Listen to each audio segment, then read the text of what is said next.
intense at unforgettable ang isang karanasan sa buhay ko, kung saan muntik na akong tuluyang malugmok sa kasamaan nang dahil sa kawalan ko ng paniniwala sa Panginoon. Dumating sa punto na halos kinalimutan ko na siya. Nagiba na ang aking pagtingin sa buhay. Iniwan ko ang deboto ko sa aking paniniwala noon sa kanya. Nang dahil sa sunod-sunod na kamalasan at kabiguan ang dumaan sa buhay ko. Ow! Hayaan niyong may-share ko sa inyo kung paano ako muli hinango ng Panginoon mula sa putik at lagim na inakala ko noon ay hindi na talaga ako makakawala sa kadiliman na yon. Ako nga pala si Misideyos na taga-Tarlac ng bansang Pilipinas. Itong karanasan kong ito na may share ko sa inyo ay maaaring makapagbigay ng aral sa inyo. Lumaki akong may mababang kumpiyansa sa aking sarili. Sa pamilyang kinalakihan ko, inakala ko noong una na masaya ako at maswerte. Dahil namulatan ko ang kahigpitan o isang pamilya na masasabi ko na may pagkadisiplinaryan. Mahigpit ang aking ama sa aming magkakapatid sa lahat ng mga bagay. Ultimo, sa pag-uwi ng aming bahay noon, kapag galing kami sa eskwelahan, ay gusto nito na dapat uuwi kagad kami ng maaga. May curfew kami. Dapat pagsapit ng 6:30 ng gabi, ay nasa bahay na kaming lahat. Kung wala pa kami, ay susunduin na kami ng aming ina kung malaman nila na naroon pa kami sa bahay ng aming kapitbahay o sa aming kamag-anak o di kaya ay naroon pa kami sa bahay ng aming kaklase. Bukod pa roon, bawal kami na maggalagala sa kung saan-saan, lalo na kapag wala kami ma-justify na lakad na may kinalaman sa aming eskwelahan. Bahay, simbahan at eskwelahan lamang ang itinuro sa amin ng aming ama noon. Sa kabilang banda, natutuwa naman ako sa ganoong klase ng sistema na kinimulatan namin. Subalit, habang lumalaki kami, ay mas naiintindihan ko na wala pala talagang perpektong pamilya na matatawag dahil hindi kami lumaki ng may pagmamahalan sa bawat isa sa loob ng aming pamilya. No. Hirap kami magkakapatid na mag-open up noon sa aming mga magulang, lalo na sa tuwing nararanasan namin ang panlulumo sa emosyonal na aspeto ng aming buhay. Hindi malapit sa amin ang kalooban ng aming mga magulang. Hindi rin maiwasan na kapag minsan nagkakasala kami, ang leksyon na ginagawa sa amin ay pisikal na pananakit. Ow! Ilang beses ko nang naranasan noon na mapaluhod sa asin, munggo, habang may nakapatong na libro sa aking mga kamay, na halos umaabot lamang ito ng ilang oras. Medyo marahas din ang pamamaraan ng pagdidisiplina ang aking kinamulatan sa loob ng aming pamilya. Bukod pa roon, pinapahiya kami sa harapan ng maraming tao, pinapalo ng sinturon o di kaya minsan walis tambo o walis tingting sa harapan nilang lahat.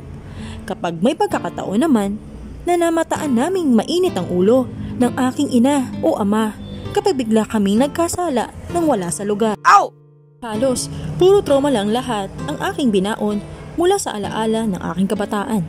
Wala akong mapagsabihan noon ng nararamdaman ko sa tuwing umiiyak ako. Dahil kahit lalaki ako, ay tao pa rin akong lumalambot at naaapektuhan ng sakit sa emosyonal na aspeto. Sa kabilang banda, dinadaan ko na lamang sa diary ang hinanakit ko sa mundo.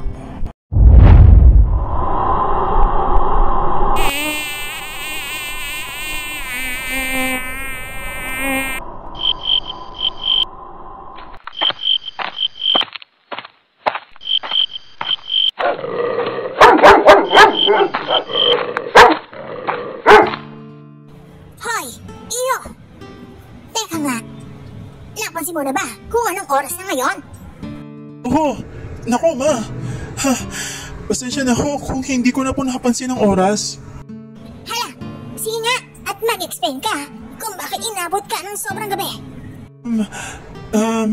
Inabot na pala kami ng sobrang gabi sa bahay nila Pepito at ni Casio. Pasensya na po talaga. hindi namin napansin kasi nagkaroon lamang ng kaunting kasiyahan ba sa bahay nila. Anong pasensya ka dyan, ha? Alas 9 ng gabi. Kanina pa ako naghahanap sa iyong bata ka kung saan ka nagsuot. Hindi ka man lang nagpaalam na pupunta ka palaruan sa bahay ng pinsan mo. Naku ma, sorry na ma. Sorry na po. Halika nga rito. At dapat ay ngayon pa lang, tinutubig na yung pagiging pasaway mo. At katigasan ng iyong ulo. Aray ma. Aray. Tama na ma. Aray, tama na ho. Ang tigas-tigas talaga ng ulo mong bata ka. Kahit noon pa. Bakit hindi ka nagtatanda, ha? Kalalaki mong tao. Sorry na ma. Sorry na. Masakit na po. Itigay na pong paghampos yun ng kahoy.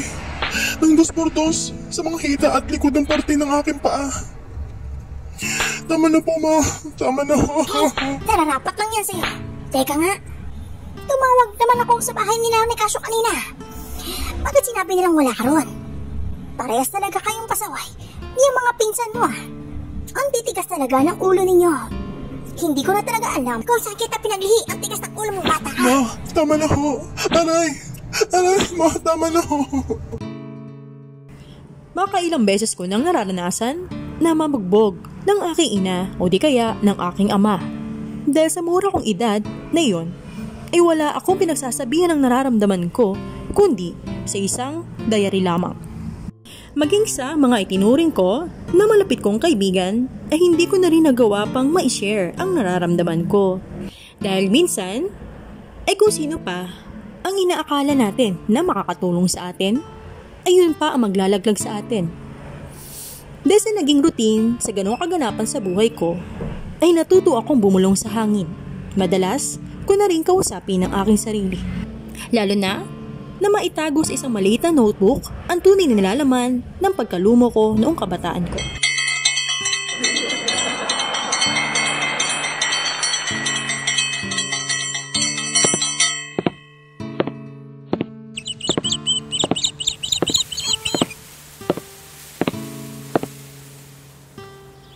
Aray, sobrang happy talaga ng pet ko.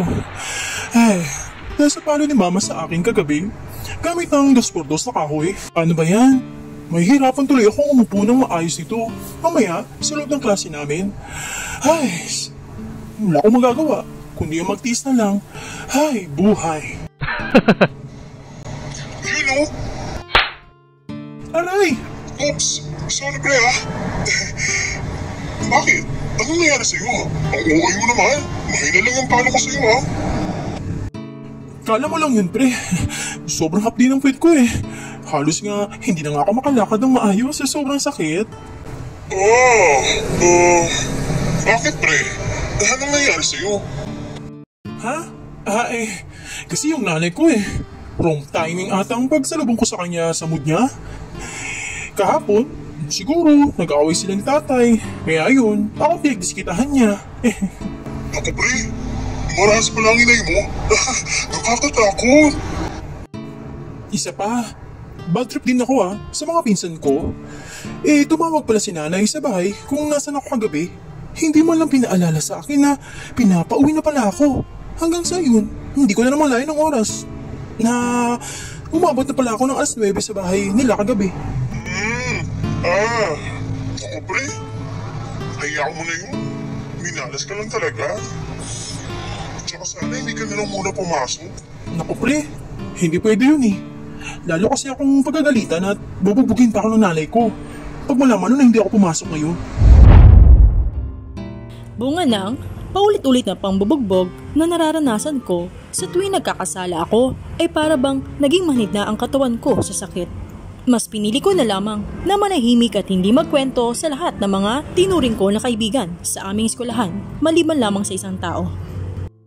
Bukod pa roon, dinadivert ko na lamang sa pagpapakitang gilas sa academics at paglahok sa iba't ibang patimbalak sa aming eskwelahan ang depresyon ko sa buhay.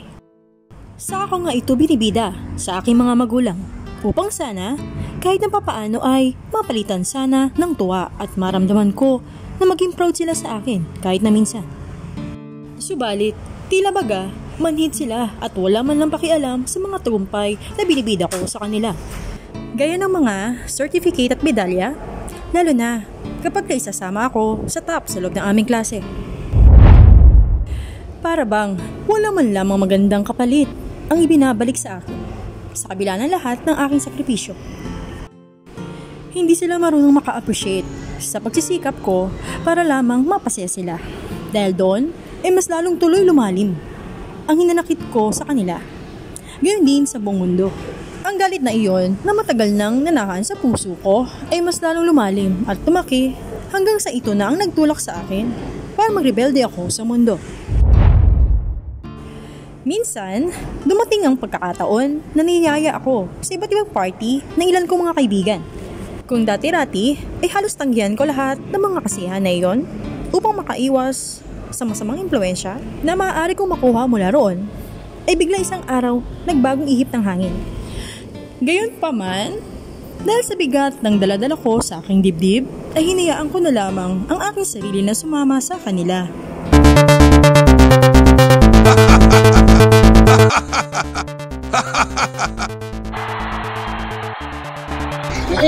Ano pre?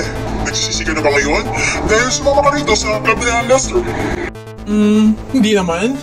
Tama na rin siguro ito na kahit na papaano ay malimutan ko naman yung problema sa bahay namin. Oo nga pala pre. Tara, sama ka sa baba. Niyaya pala tayo ni Hilario. Sa minibar nila. Maraming alak ang naroon. Yaku! Babahan na naman ang alak ngayong gabi. Natuto akong uminom sa mura kong edad sa high school para lamang ma-divert ko ang problema na dinaranas ko sa aking pamilya. Hanggang sa nadala ko na nga ang attitude na yon. Hanggang sa nakaabot na ako sa kolehiyo.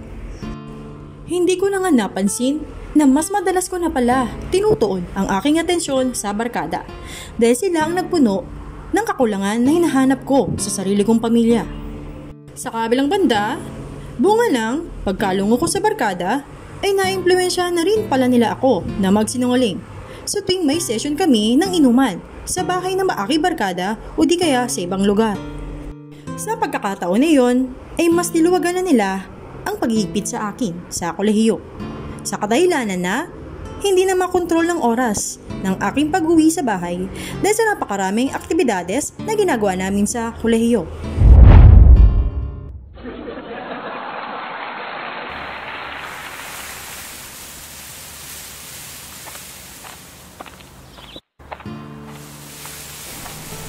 Hoy, parang Miss Diegos.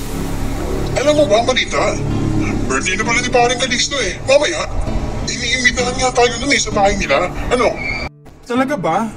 Kaso kasi, gusto ko sana kaso hindi ako pwedeng mapuyat ng sobra ngayon eh. Kasi mamaya may practice kami sa swimming. Malapit na yung tournament sa national eh. Kailangan ko talaga mag-focus sa goal ko, pre. Naku, pare, sige ka. Magtatampo niya sa'yo si parang Calixto. Kasi nga, hindi ba? Misa lang naman dumarating ang birthday natin sa isang taon. Palalagpasin pa ba natin iyon? Hit natin. Ako lang naman ah. Ha? Ay, oo nga no? Well, ano ba talaga pre? Sama ka na. Dali na pre. Isa pa, may secret session daw mamaya na magaganap. Yung pinaka-importante pa, napukulo ni Calixto sa birthday party niya. Kaso pang VIP lang talaga yun eh. Kasama tayo doon. Ha? Ano namang pinagsasabi mo dyan, pare? Uy, pre. Atin-atin lang ito ha. Para naman kung sakali na maisipan mong sumali, hindi tayo magmukhang ingot doon mamaya ha. Kung sinasabi ko pre na pang VIP lang, yun yung padamo niya pre. May stock pa raw siya para sa lahat. Yun yung sinasabi ko na pinapapasabog niya sa event niya mamaya. Ano bang pala mo sinasabi mo? Naku pare, napakasino naman ito oh. Alam mo na yung tinutukoy ko pare. Ikaw pa ba? Napakatalino mo sa academics natin eh. Alam mo na yung sinasabi ko pre. Naku pare, magtigil ka nga dyan. Huwag mo na nga ako isali dyan sa kalokohan nyo. At saka, pre, delikado yan. Oo, naroon na tayo. May malaki akong problema sa pamilya ko. Pero pre, matino naman ako, no? Ayoko naman na masirang pag-aaral ko nang dahil lang dyan. Pati yung buong kinabukasan ko may dadamay dyan eh. Sus, kunwari ka pa pare. Umamin ka na nga. Hindi ba interesado ka rin naman talaga? Ayaw kong sumubok ng bawal. Masaya kaya yun. At may thrill. Pare, malayo na nga ang kalooban ng mga magulang ko sa akin eh. Lalo ko pa ba sisirain ang katiting na respeto na binibigay nila sa akin nang dahil lang sa paggamit ng pinagbabawal na gamot? Kung gusto mo pa rin na subukan yun pare, nasa iyo na yan. Choose mo na yan. Pare, bahala ka. Halos muntik na akong bumigay sa usig at matinding impluwensya na itinuturo sa akin ng mga taong pinili kong makasalamuha sa circle ko. Subalit, sa kabila ng matinding udyok na iyon, ay agaran pa rin bumida ang usig ng aking konsensya. Pinanghawakan ko pa rin ang pagtitiis ko, ang aking pananampalataya at pagbibigay ng pag-asa sa buhay ko na malalagpasan ko pa rin lahat ng problema na pinagdaraanan ko sa aking pamilya. Subalit, sa paglipas pa ng mga araw, buwan, ay tila baga, mas lalong dumami ang aking problema na nararanasan. Nang nakagraduate na ako sa kolehiyo at kasalukuyan na nga nag-work, ay biglang nagkasakit naman ang aking ama nang biglang namaga ang buong katawan nito. Nang dahil sa uri ng gamot na sinelf-medicate niya. Siya lamang ang gumagamot sa sarili niya dahil takot siya na magpa-doktor. Hanggang sa lumala nga nang nagkaroon ito ng komplikasyon o adverse effect sa kanyang katawan. Na-hospital siya at saka siya lumagi roon ng halos ilang buwan. Dahil doon ay ako na lamang ang nagtatrabaho para sa aking pamilya. Bukod pa roon, kasalukuyan din namang hindi pa natatapos na mag-aral sa kolehiyo ang aking mga kapatid. At wala ring trabaho ang aking ina. Sa kabilang banda, dumagsa naman ang tulong sa amin ang sa side ng aking ama. Subalit, bihira naman ang nag-abot ng tulong pang-pinansyal na masigit naming kailangan. Pambayad sana sa mga gastusin namin sa ospital. Kumakayod ako ng kumakayod sa pagtatrabaho para lamang masuportahan ang ama ko na nasa ospital. Sa kabila ng lahat ng problema na aming naranasan, para atang hindi ko na alam ang aking gagawin kung kakayanin ko ba na suportahan sila. Halos naiinip na rin ako at nawawala na ng pagtitimpi at pananampalataya dahil sa aking sitwasyon. Dahil sa sobra kong kaabalahan sa trabaho, ay namatay naman ang pinakapaborito kong alaga na si Riffy na isang cutie doggy. Uh-oh! No. Sobrang sakit para sa akin na mawalan ng kakampi sa lahat ng mga bagay. Pinalot ng anxiety at depression ng buhay ko. Dahil para atang walang nangyayari sa mga pinagdarasal ko. Sa kabilang banda, mahilig ang aking ina noon na magpakonsulta sa isang albularyo. Bigla itong nagkaroon ng idea na baka hindi na ordinaryong sakit tamang ang nararanasan ng aking ama. Dahil halos, hindi na siya gumagaling sa kanyang sakit. Dahil din, sa sitwasyon na iyon, ay hindi natatapos ang aming kamalasan. At nagkakaroon na ng pagkaubos sa pera sa aming pamilya. Kung kaya't, umabot na sa punto na ipinakonsulta na ng aking ina sa albularyo ang aking ama.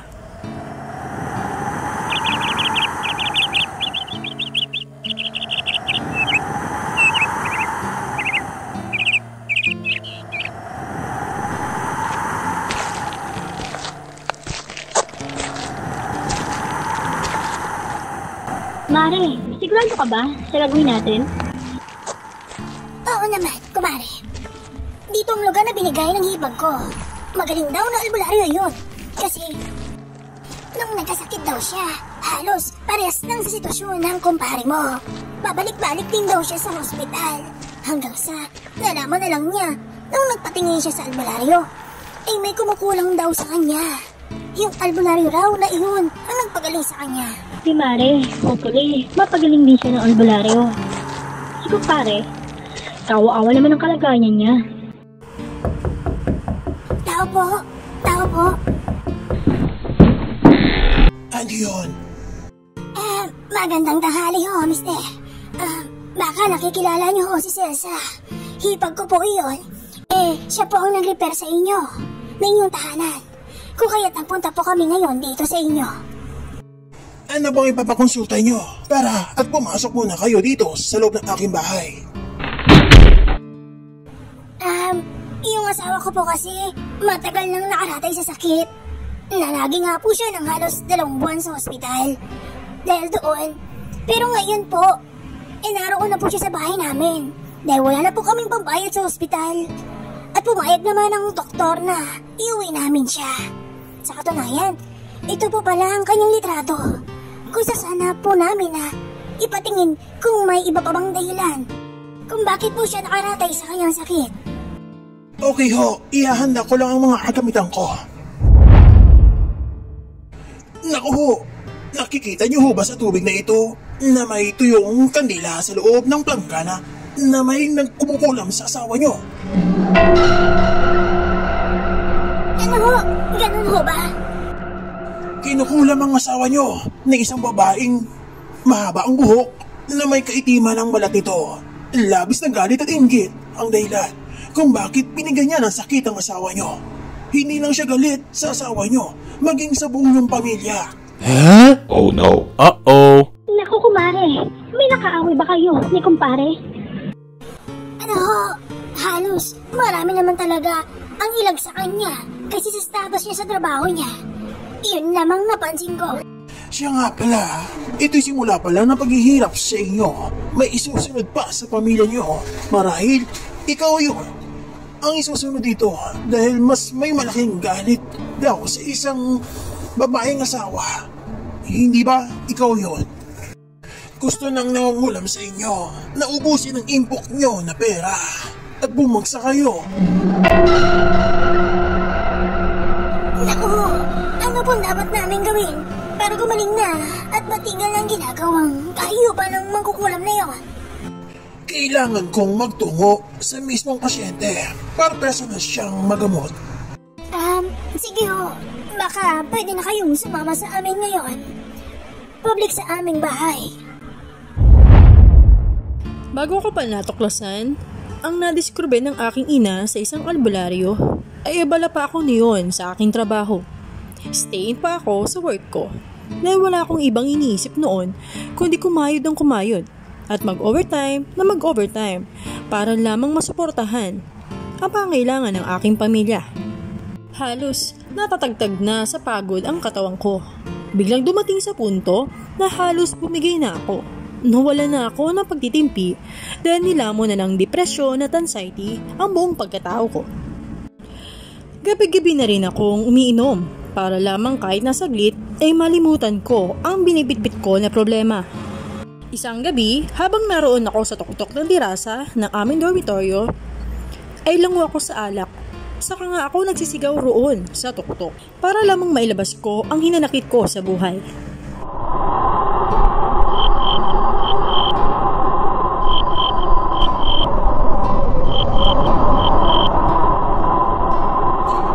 Ano ba, Lord?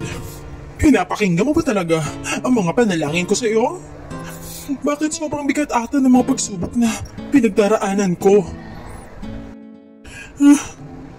Bakit ganito naman kalala ang pinagdaraanan ko, Lord? Ano bang kasalanan ko, Lord? Bakit pakiramdam ko sobrang kalupitan ang binabato ng buhay sa akin? Lord, anong nagawa kong mali? Bata pa lamang ako. Nanlilimos na ako ng kalinga sa mga magulang ko. Tiniis ko ang dekadang pambubugbog nila sa akin sa paraan ng kanilang pangdidisiplina na ginawa. Pamamahiya sa ibang tao. Walang tumadamay sa panlulumo ko, Lord. Pero mas pinili ko pa rin na magtiis. Alam niyo naman yun, di ba, Lord? Nilayon ko ang paggamit ng pinagbabawal na gamot kahit matindi ang impluensya na idinudulot ang mga kaibigan ko. Pero nilayuan ko pa rin iyon. Ginalangan ko nga sa pag-aaral ko, hindi ba? Para mapasaya sila at maging proud sa akin, pero wala pa rin eh. Hindi nila yun pinapansin. Ngayon naman, Lord, nagkasakit naman ang ama ko. Wala nang iba pang nagtatrabaho sa pamilya namin, kundi ako lang. Paano na yan, Lord? Hindi pa tapos mag-aral ang mga kapatid ko. Ubus na ang perang inipo namin para lamang masuportahan ng makarating naming ama sa sakit. Lord, sobrang pagod na ako. Sobrang paghihirap na ang nararanasan ko. Bakit mo ba pinapatagal ng ganito ang paghihirap ko, Lord? Pinapakinggan mo pa talaga ang mga panalangin ko? Napalitan ng pagkasuklam at galit sa aking puso. Dulot ng paghihirap ko sa buhay. Dahil doon, ay nawala na ako ng gana sa aking pananampalataya. Pagkalipas pa ng ilang linggo ay nagdesisyon na akong umuwi sa aming bahay. Laking gulat ko na lamang na biglang gumaling na ang aking ama mula sa kanyang malalang sakit. Ang kwento na lamang sa akin na aking mga kapatid at ina ay dahil iyon sa tulong ng isang albularyo. Doon ko na nga napagtanto na dahil pala sa kulam ang paghihirap na naranasan ng ama ko. Hindi lang iyon. Kakibat pa ng kulam na iyon ang buo naming pamilya. No. May isa raw kaming kamag-anak ang nagpakulam sa aking ama, kung kaya't halos inulan na kami ng iba't ibang klase ng paghihirap sa buhay. Noong una ay hindi ako naniwala, subalit ang nakita ko ang unting-unting pagaling ng aking ama ay naniwala na nga ako sa kapangyarihang idinulot ng tulong ng isang albularyo na gumamot sa aking ama. Ngunit sa kabila ng magandang balita na iyon ay halos nadagdagan lalo ang panlulumo ko nang nabalitaan ko na napakarami palang napaka-importanting ari-arian na kagamitan ang ibinenta ng aking ina para lamang ipambayad sa albularyo dahil malaki raw ang siningil nito sa kanyang serbisyo. Oh no. Sa paglaon pa ng panahon ay muli na namang sinubok ang pamilya namin. Inakala ko noong una ay tuluyan na nga namin nalagpasan ang matinding problema na iyon. Subalit hindi pa pala natapos ang lahat. Nagkatotoo nga ang sinabi ng albularyo noon sa aking ina na siya naman ang susunod na magkakasakit. Dinapuan ng matinding sakit ang aking ina. Pabalik-balik ito sa ospital at sa huli ay hindi naman siya tuluyang gumagaling sa tulong ng isang doktor. Naalala ko bigla ang paglapit namin noon sa isang albularyo. Kung kaya't dinala siya roon ngunit sa ibang albularyo naman. Maraming mga anting-anting ang pinasuot sa aking ina bilang proteksyon sa kanya. Sa una, gumagaling naman siya, pero para atang naging pabalik-balik ang kanyang sakit. Mas nag-risk sila na mas lumapit pa sa mas malalakas na psychic healer na nakikita nila sa YouTube. Dahil curious ako sa pamamaraan ng ginagawang gamutan ng mga naglipa ng psychic healer, ay personal akong nagtungo roon. Kasama ang aking ina, maging ilan kong mga kapatid. Sa kanilang appointment, first time kong nasaksihan ang napakahabang pila sa labas ng isang sikat na psychic healer na aming pinuntahan. Halos malaki talaga ang paniniwala sa kanilang mga ipinamamalas na kapangyarihan. Maaga kami nagtungo roon kung kaya't hindi kami masyadong nahirapan sa pila. Nang nakapasok na kami sa loob ng kanilang kwarto, ay bumulaga sa akin ang napakarami mga santo at mga naglalakihang krus sa loob. Muling bumalik sa aking konsensya ang aking kasalanan na nagawa ko noon nang nagrant ako ng pagdarasal sa Panginoon. Bunga na sobra kong sama ng loob sa sitwasyon. Inusig muli ako ng aking konsensya na muli magsisi at panumbalik sa aking pananampalataya.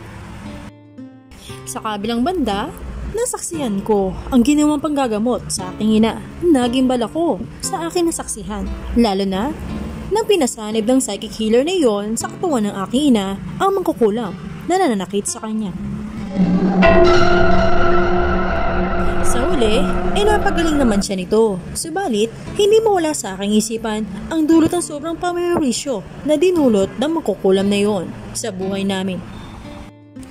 Ilang taon na rin ang lumipas, subalit hindi pa rin natatapos ang paghihirap nito sa buhay namin.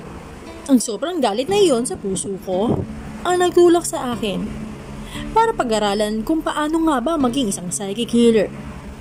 Nang sa ganon ay ako na ang magtatanggol sa pamilya ko, lalo na ang malabanan, ang hagupit ng pangungulam na napapahirap sa mga magulang ko. Sa madibdibang pagtuklas ko kung paano nga ba maging isang psychic healer, ay doon ko nga natuklasan ang meditation o yoga. Prinaktis ko yon sa mahabang panahon, pagpa-fasting at kung ano paman. Pagkalipas ng ilang buwan, ay hindi ko namalayan na para bang may kakaiba na sa akin. Mas lalong tumalas ang aking pakiramdam sa ibang mga bagay. Pakiramdam ko ay hindi na tulad ng dati. Mas naging sensitibo na ako sa aura o vibration ng mga tao, lalo na sa spiritualidad. Nagkaroon na nga ako ng mga vision, premonition at iba pa. Bata pa lamang ako ay matalas na ang aking pakiramdam at may mga vision na akong nasasaksihan at nararanasan. Subalit hindi ko na lamang iyon pinapansin. Sa ginawa kong pagtuklas doon ay hindi ko na nga pala namamalayan na unti-unti na pala nagbubukas ang aking third eye. Nakakakita na rin ako ng mga multo at iba pa. May mga mentor na nagtuturo sa akin kung paano nga ba matutunan ang basic para maging isang lehitimong psychic healer. Hindi pala ganoon kadali ang journey niyon. Ngunit sa pagtuklas ko niyon, ay mas lalo pa pala lalaki ang kalbaryo ko sa buhay. Ang kapalit pala niyon ay ang pagkawasak sa aking katahimikan at kapayapaan. Oh no. Muli na namang inatake ang aking ina ng pagbalik-balik nitong naturang sakit. Dahil baguhan pa lamang ako sa pag-practice ko bilang isang baguhang psychic healer, ay muli namin siyang dinala sa isang sikat na psychic healer. Sa kabilang banda, mukhang natunugan ng kalaban namin ang pagpunta roon para siya ay mapagamot. Walang natagpuan na anuman ang psychic healer na tumingin sa aking ina. Kung kaya't umuwi na lamang kami sa aming bahay. Subalit sa aming pag-uwi ay halos nagimbal kaming lahat sa aming natuklasan. Bigla palang nagkaroon ng kaguluhan sa bahay namin habang wala kami. Dahil biglang sinapian ang kapatid namin na iwan roon sa bahay namin. Oh no. Kaya pala, hindi matulugan ng isang psychic healer na aming pinuntahan ay dahil lumipat pala ito sa katawan ng aking kapatid. Para hindi ito mahuli, dahil alam nito na sa muli ng pagkaharap ng psychic healer na gumamot noon sa aking ina ay mapapatay na siya nito. Buti na lang, may nagmagandang loob na tumulong sa aking kapatid. Na ilan sa aming mga kapitbahay. Dinala nila ang aking kapatid sa alam nilang pinakamalapit na albularyo sa aming bahay. Ayon pa sa aking mga nakausap, napalayas naman ang albularyo na iyon ang sumabi sa aking kapatid. Sa kabilang banda, nang minsan na bumalik muli ako sa aking dormitoryo dahil stayin ako sa aking trabaho, ay nagkaroon muli ako ng introspection sa aking sarili sa rooftop ng aming terasa.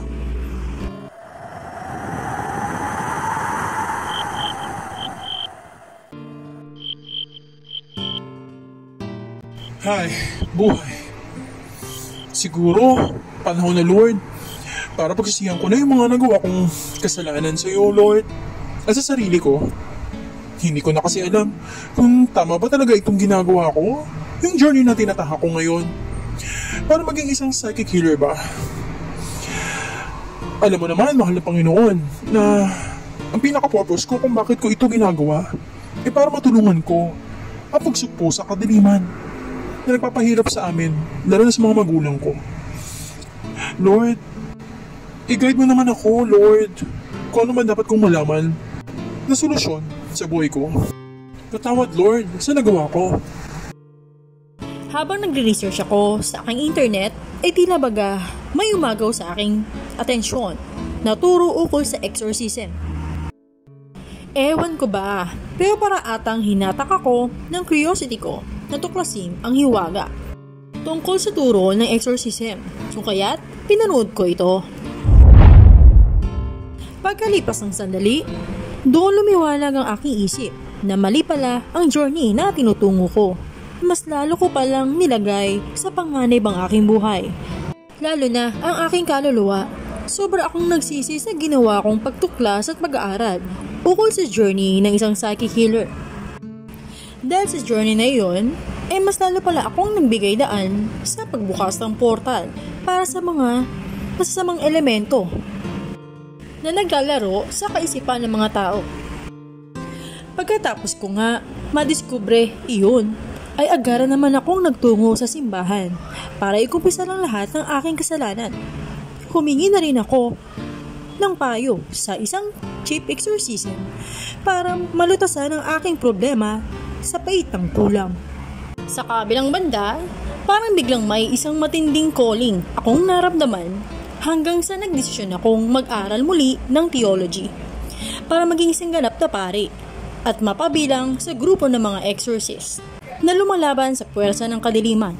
Ang hagupit pala ng pinagdaanan ko sa aking kabataan hanggang sa ma-involve ako sa mundo ng kababalaghan dahil sa mga personal kong nasaksihan na sanib sa ilang mga miyembro ng aking pamilya, maging sa dagok ng kulam at ano paman ang nagturo sa akin para mas lalong tumibay sa buhay. Dahil mayroon palang misyon ang nakalaan para sa akin at iyon ay para maglingkod sa Diyos bilang kanyang alagad at sumanib sa miyembro ng mga nagpapalayas ng demonyo sa katawan ng mga inosenteng tao. Dahil sa tinahak ko na journey na yun, ay ako na mismo ang gumamot sa lahat ng mga miyembro ng aking pamilya. Bunga ng kulang. Panatag ako na kahit anumang laban sa pwersa ng demonyo, ay naroon naman ang Panginoon na pumuprotekta sa akin. At dito na nga po nagtatapos ang aking kwento. Ako si Misideos, na taga Tarlac. Hi po! Kamusta po kayong lahat? Nag-enjoy po ba kayo sa ating isinadulang kwento? Kung kayo po ay nag-enjoy, huwag niyo pong kalimutan mag-subscribe, mag-like at mag-comment sa aking YouTube channel kung may nais po kayong sabihin. At huwag niyo rin po kalimutan na i-click ang bell para always po kayong ma-notify sa mga susunod pa na videos na ating ipopost. Maraming salamat po and have a good day!